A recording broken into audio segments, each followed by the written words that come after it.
Education in the Synaptic Confederacy. To understand the Synaptic Confederacy, we should not begin with its courts or its fleets. We should begin with its schools. Because in the Confederacy, education is not merely about transmitting knowledge. It is about structuring the future behavior of society. A civilization that cannot anticipate its own future must eventually govern through force. The Confederacy prefers mathematics.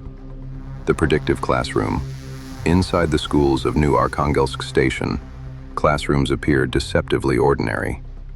Children sit at identical desks. Each student interacts with the same adaptive learning interface. Mathematics, language, physics, logic. The environment is tightly standardized. Lighting conditions, instruction pacing, interface design, even the sequence of cognitive challenges. This uniformity is deliberate. The directorate refers to it as ambiance reduction. Prediction becomes more reliable when environmental noise is minimized. When students learn under identical conditions, differences in behavior can be attributed to the students themselves, rather than to the environment. But the interface is only one layer of observation. The classroom itself functions as a controlled sensor environment. Eye movements can be tracked. Posture shifts can be recorded. Vocal strain can be analyzed. Patterns of peer attention and avoidance can be mapped. Even hesitation becomes legible inside the system. In this way, the classroom becomes a low-entropy observational environment. Not only a place of learning, but a place where cognition, behavior, and social response can be measured at the same time. And every student becomes a data source. Above the school's learning systems, silent custodian processes observe the patterns forming in the data, systems that monitor not individual performance, but the stability of the clusters themselves. Modeling the population.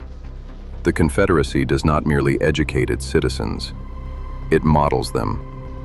Every interaction with the learning interface generates cognitive signals, response timing, error correction patterns, problem-solving strategies, stress responses. But the system does not stop at academic performance.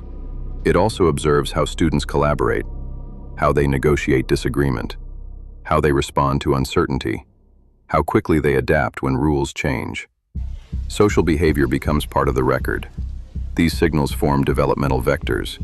By the age of 9, the Confederacy's predictive infrastructure already possesses a stable cognitive profile for most children.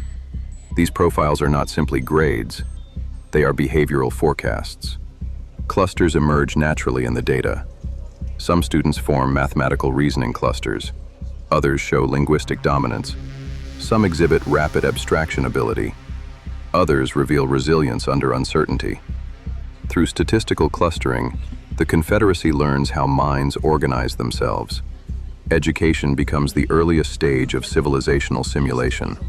Because the school is not only teaching the population, it is also building the first observable model of how that population will behave.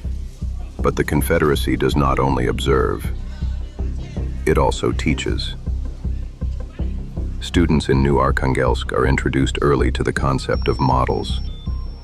They learn that predictions are constructed from data. They learn how clustering works. They learn how statistical inference operates. And they learn an important warning. A prediction is only as good as the variables it measures. This principle is repeated frequently. Students are encouraged to ask, what data is missing? What biases exist in the dataset? What assumptions shape the model? This practice is known as model literacy. Without it, citizens would become predictable without understanding the systems that predict them. The Confederacy considers that dangerous, because flawed models can destabilize civilization. The Prediction Lab, one exercise in particular, illustrates how the system works. It is known as the Prediction Lab. Students receive a dataset drawn from their own classroom.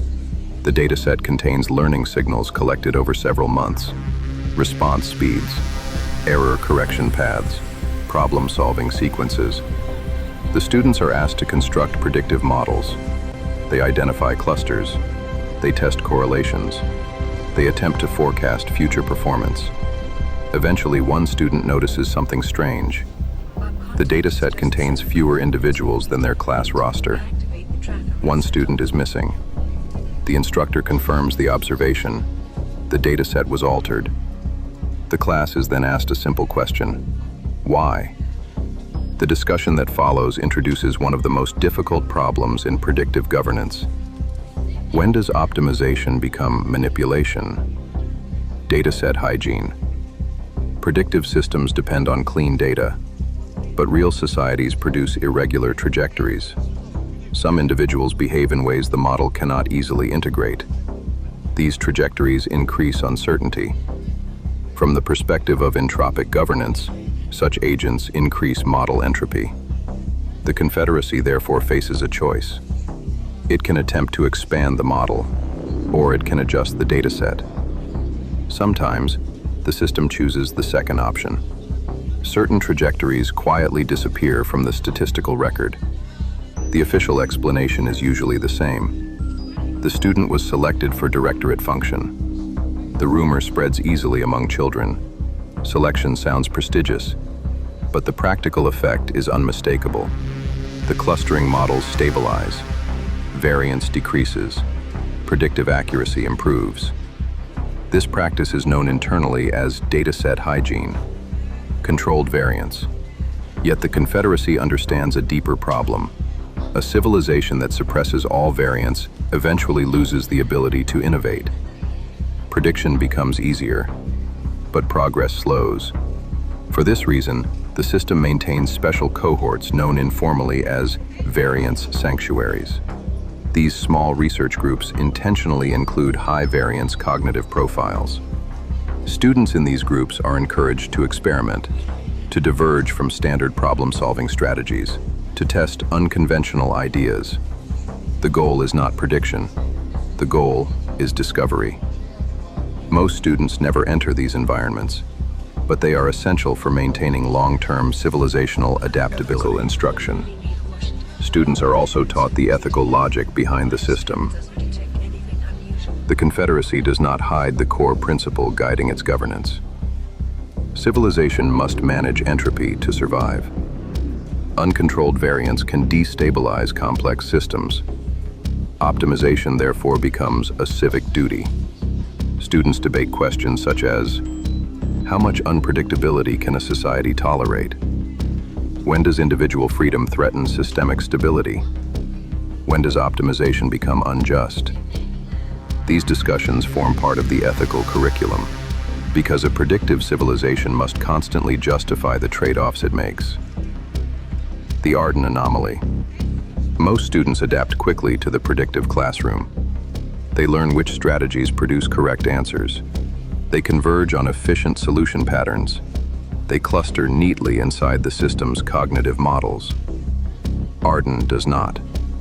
Her learning profile produces a series of unusual signals.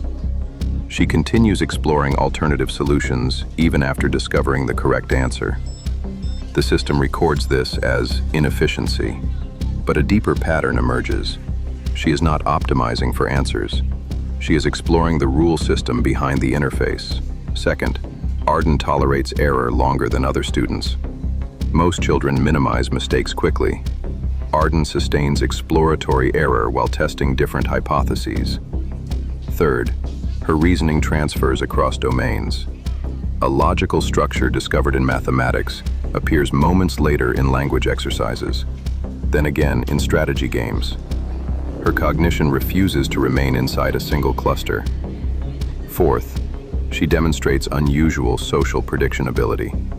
She anticipates peer reactions, adjusts speech patterns to provoke responses, and predicts teacher intervention timing. Finally, the most alarming signal appears. Arden begins noticing correlations in the system itself. Response timing triggers interface adjustments. Hesitation produces evaluation prompts. The classroom is measuring her, and she realizes it. Directorate classification. Together, these signals produce a rare cognitive pattern. The directorate's clustering system assigns a classification. Sigma variance cognitive pattern. Characteristics include rule system exploration, high tolerance for prediction error, multi-domain abstraction, behavioral modeling of peers, awareness of surveillance infrastructure. In practical terms, Arden is not merely learning within the system, she is learning the system itself. Why this matters? Predictive governance depends on a fragile assumption. Citizens may behave differently, but they do not analyze the predictive system governing them. A mind capable of modeling that system can evade prediction. It can manipulate predictive loops, and most dangerously of all, it can teach others to question the system. The greatest threat to predictive governance is not rebellion. It is epistemic contagion, the moment when too many minds stop clustering in predictable ways. The quiet irony. The Confederacy built the predictive classroom to identify exceptional minds. It succeeded, but every system contains its own paradox. A civilization that teaches children how predictive systems work will eventually produce a child capable of modeling the system governing civilization itself. That child is Arden.